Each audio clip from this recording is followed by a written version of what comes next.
17th ஜனவரி. இன்னைக்கு ஏசப்பா நம்மளை பற்றி என்ன சொல்கிறாங்கன்னா, பெருமைப்படுத்தும் தேவன். நான் உன்னை பெரிய ஜாதியாக்கி உன்னை ஆசீர்வதித்து உன் பெயரை பெருமைப்படுத்துவேன், நீ ஆசீர்வாதமாய் இருப்பாயின்னு ஆதியாகமம் 12:2 சொல்லப்பட்டிருக்கு.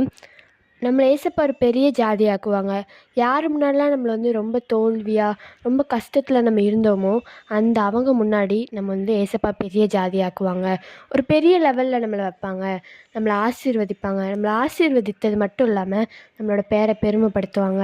நம்ம நிறைய டைமில் நீலாம் இவன்லாம் முடியுமா, இவனெல்லாம் முடியுமா நிறைய பேர் சொல்லியிருப்பாங்க.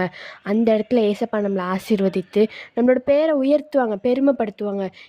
அதே வாய் என்ன சொல்லுன்னா, நம்மளை இவங்க இப்படி இருக்காங்க, இவங்க ரொம்ப பெரிய இடத்துல இருக்காங்க நம்மளை சொல்லும். அந்த மாதிரி ஏசப்பா நம்மளை வைப்பாங்க. நம்மளை ஆசீர்வாதமாக இருப்பாயின்னு ஏசப்பா சொல்லியிருக்காங்க. நம்ம எவ்வளோ ஏசப்பா ஆசீர்வதிக்கணுமோ அவ்வளோக்கு அவ்வளோ நம்மளை ஆசீர்வாதமாக வச்சு, யார் முன்னாடிலாம் நம்ம ரொம்ப தலைகுனிந்து இருந்தோமோ அவங்க முன்னாடி நம்ம ஆசீர்வாதமாக வைப்பாங்க. பை ட்ரூத் ஆஃப் மெல்ஷி, ஹாவ் அ பிளஸட் டே.